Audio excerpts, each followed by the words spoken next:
Ya kidumu Chama cha Mapinduzi. Chama tawala. Ya nimewateni hapa kwamba mwaka huu ni mwaka wa uchaguzi, ili kusudi tuongee mawili matatu kuelekea uchaguzi na kuambia watu miiko ya uchaguzi. Ndio kikubwa ambacho nimewateni hapa.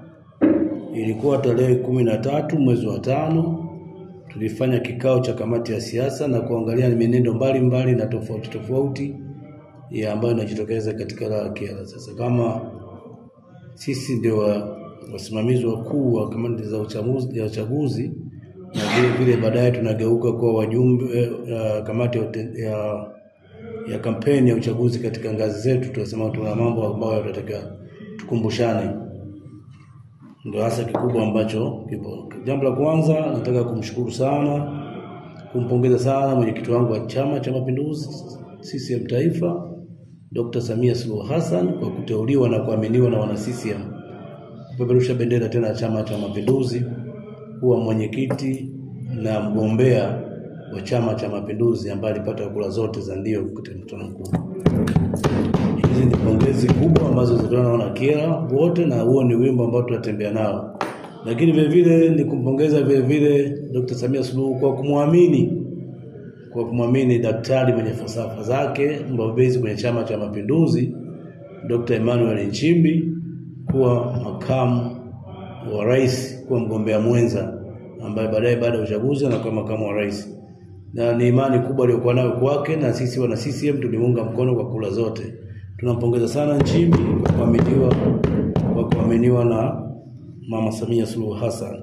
Tunaahidi wana Kyela kwamba kula zote za rais ni za ndio. Wana Kyela wana imani nao, wana imani na Chama cha Mapinduzi. Kwa hiyo tunahakika kwamba tutapata kula nyingi. Na jambo lingine, kutokana na kauli yake mara nyingi amekuwa akiongea kwamba tulinde majimbo. Kwa imani kwamba katika mafiga matatu tutapata mbunge wa CCM na tutapata diwani wa CCM. Na ndio kazi kubwa ambayo tunayo. Lakini aidha kamati ya siasa ya mashariki ya wilaya Kyela ambayo iliketi tarehe 13 kama nilivyowaambia kwa dharura, imejadili hali ya kisiasa katika wilaya yetu na kubaini baadhi ya mambo ambayo hayana afya kwa chama chetu kuelekea kwenye uchaguzi mkuu, na baadhi ya mambo kama ifuatavyo.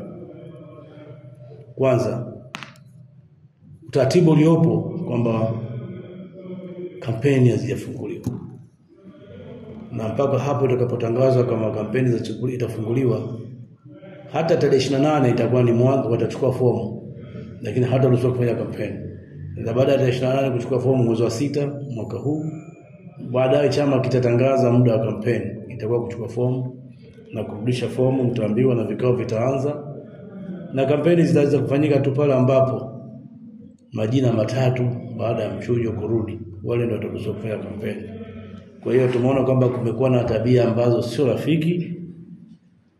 Sasa tukasema sisi lazima tukemee, kwa sababu sasa hivi hata mtu kutoa zawadi, ukiondolea mbali mheshimiwa mbunge mwenyewe ana haki ya kufanya hivyo kwa sababu yeye kwenye bado ni mbunge, lakini mtu mwingine yote kutoa zawadi kwenye kata au sehemu yoyote bila ridhaa ya kamati ya siasa husika ni kosa la kimaadili. Kwa hiyo sasa kusema, kwa sababu kuna vitu ambavyo tumepitia juzi kwenye mtandao wa Friends of CCM, tumeona mtu akijinadi akisema kwamba ikifika nafasi nitumeni mimi. Hiyo ni kampeni tosha, kupiga kampeni. Unaweza kuchukua kitu kukaa kimya na kuondoka. Lakini nakumbusha tu vile vile kwamba mtu asitumie kofia ya kwamba mimi ni mjumbe fulani, kwa sababu hata wajumbe wa kamati ya siasa hawezi kwenda kwenye kata au sehemu yoyote wakaongelea mambo ya kampeni. Kwa sababu japokuwa ni wanakubwa, lakini hivyo imetokea kwa wajumbe, baadhi ya wajumbe wa mikutano mikuu wanaenda kufanya ziara kwenye makata. Hiyo hairuhusiwi hata kidogo. Kwa sababu kama unataka kufanya ziara kwenye kata, basi ni mujibu wa katibu kamati ya siasa ya kata au kamati ya siasa ya wilaya ikuombe mjumbe wa mkutano mkuu huo kwamba tunaomba mahali fulani tukaimarishe, basi twende wote. Lakini yeye mwenyewe, mtu yoyote ambaye ni kiongozi yoyote, lakini haruhusiwi kufanya ziara za aina yoyote, aidha kwenda kuwasaidia wananchi wala kutoa misaada bila ridhaa za kamati ya siasa husika. Na bahati mbaya sana kwamba wanatoa misaada kama hiyo wanajitangaza kwenye mitandao. Unaona, na sisi kama waangalizi unaona bwana kwamba je, ifuata channel sawa. Nikasema hilo wazo tukae tuliongee nao. Unaona? Na lingine ni baadhi ya watu kupita kwenye makata kuomba idadi ya wapiga kura. Nataka kulisema hilo wazi kwamba hebu niseme kwa Kiingereza is prohibited. Unaona bwana, mtu mwenye nia kugombea kwenda kuwaomba kwamba naomba idadi ya kujua wapiga kura ni wajue ni wakina nani, hawaruhusiwi. Naona yote ni utaratibu wa Chama cha Mapinduzi, na wao ndio watatoa idadi ya wapiga kura ni wakina nani. Wengine wameenda mbali zaidi, wanaendelea kuitisha vikao kwenye makata yao na kwamba tunaomba utuitishie wapiga kura. Hilo kitu hairuhusiwi kabisa. Naona ni marufuku. Nataka ujumbe ufike kwamba chama ndio kilikusimamia na kamati ya siasa ndio wasimamizi wakuu wa taratibu zote. Kwa hiyo lazima mfuate taratibu na hakuna mtu atakayeruhusiwa. Hiyo nataka kusema. Na lingine ni kwamba mchakato bado na hakuna mtu mwenye guarantee ya kubaki kwenye nafasi yake, kwa sababu hamna taratibu wa kusema kwamba eti mheshimiwa diwani ana guarantee jina kurudi, kwamba itakapotangazwa itakaachwa wazi wote wanaanza kuchukua kama alfa na ulela, yani mara ya kwanza mnaanza na wote mnajadiliwa upya.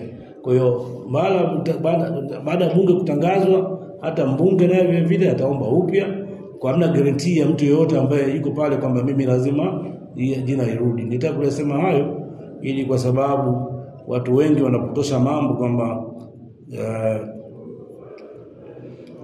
sisi tuko madarakani tunarudi kama kawaida. La hasha, hapana. Ni mchakato utajadiliwa, na kikubwa zaidi tunaangalia nani atakivusha chama kwenye uchaguzi. Regardless ulikuwepo au kuwepo, lakini nani atakivusha chama kwenye uchaguzi. Ndio hayo mambo machache ambayo nilisema. Kugawa zawadi hairuhusiwi kabisa, kwa sababu ni kosa kubwa kugawa zawadi kwenye eneo unategemea kugombea, alafu sasa hata kamati ya siasa yako eneo lako unagombea hawana taarifa. Unaona, kwa sababu kanuni za uchaguzi zinasema kanuni za maadili, kamati ya siasa ndio ina haki ya kuomba kama kuomba mchango, lakini itaamua na kutangaza au kutotangaza. Kwa hiyo watu wamefanya kila ni shamba la bibi, wanafanya wanavyotaka na kutoa bidhaa mbalimbali na kuomba ridhaa kwamba ikifika wakati watumwe. Hiyo tayari ni kampeni. Lakini mwisho ni lugha za staha, kuheshimiana. Kila mtu amheshimu wenzake, tusitukanane, hasa kwenye magrupu washatukana sana matusi. Lakini ifika mahali kwamba hata wa magrupu ambao watatukana tutawafungia maadmini wa magrupu hayo, kwa sababu kama admini unaona matusi yanatukana kwenye grupu lako, lakini wewe uchukue hatua, ina maana wewe ni sehemu ya nini?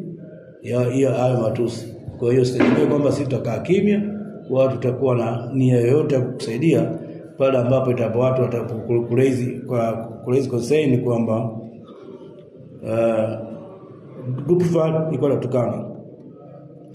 Kwa hiyo niombe, kwa sababu najua baadhi ya watu wanapita kwenye makata na baadhi ya watu wanapita kwenye sehemu mbalimbali kukusanya watu. Hiyo ni marufuku, hairuhusiwi kabisa, na hakuna mwenye haki ya kushinda zaidi ya mwingine. Chama cha Mapinduzi kinatangaza nafasi kwa wazi, na ikifika mahali utachaguliwa. Tuombe Mungu, kwa sababu uchaguzi unatoka kwa Mwenyezi Mungu, na lazima ukubali kwamba Mungu akitaka uwe utakuwa, na Mungu asipotaka kuwa hautakuwa. Unaona? Kwa hiyo ni nataka kuzungumza hayo, mjue mnafikishia ujumbe kwa watu kwamba hata viongozi wa kata ni swala la muhimu kabisa hilo. Viongozi wa kata wasiwe ni sehemu ya wapiga kampeni. Unaona? Kwa hiyo tuombe nao vile vile, tutaanza kushughulika nao kuanzia wiki hii. Tukiona mtu kiongozi wa kata unapiga kampeni, unatembea na mgombea, kwa kweli unaweza kuwa usia sehemu ya uongozi kuelekea kipindi cha uchaguzi. Ndio nataka kusema. Lakini mwisho kabisa, nawapongeza wote kwa kazi nzuri. Waandishi wa habari, msemeni vizuri Mama Samia Suluhu Hassan, anafanya kazi kubwa. Na hapa mnavyoona maendeleo yote ya Kyela hapa, kila mtu anasema Samia Suluhu Hassan, na tuseme tu ukweli kwamba kwa kipindi kifupi cha miaka 4 kafanya kazi kubwa. Wapo watangulizi wake walifanya mambo makubwa, lakini huyu bwana kafanya kazi kubwa zaidi kuliko wengine. Yote hiyo ni utekelezaji wa ilani ya Chama cha Mapinduzi. Lakini tuko nafasi hivi vile kuwapa pole kwa mafuriko ambayo yana mvua zinazoendelea Kyela, kwa sababu mafuriko yanatisha. Lakini kila siku tuna bahati mbaya, mvua zinanyesha Rungwe, sisi tunaathirika huku. Na imani kwamba muende mtembee, mkapige picha, muonyeshe hali ilivyo, ili kusudi kama kuna mahali pa kusaidia watu wajitokeze kuweza kusaidia. Sina kusema zaidi, lakini nasitiza sana lugha za staha, kuheshimiana, tusiwaseme watu kwa sababu huwezi jua. Unaona ambao msema leo huyu kesho atakuwa kiongozi wako. Kwa sababu watu ni wale wale kutokana na maneno ya naibu waziri mkuu. Na kweli watu ni wale wale. Utatoka hapa asubuhi utakutana na Puyo, utatoka hapa pesa utakutana na Gerard. Yaani watu ni wale wale. Kwa hiyo naomba niyo. Na niwaombe tu kwamba na nyinyi msio upande mmoja. Mwe mna balance story. Mnasemaga wenyewe kwamba mkipewa story mna balance story ili kusudi ziwe nzuri. Lakini sio mnakaa upande mmoja, Manjala kafanya hivi hata kama hajafanya. Kuna watu pia shaka kumtukanaga. Wakaniambia tikiti maji, matango poli, lakini nishawasamea, maisha yanaendelea. Baada ya kusema hayo, nawashukuru sana. Kidumu Chama cha Mapinduzi. Asante sana.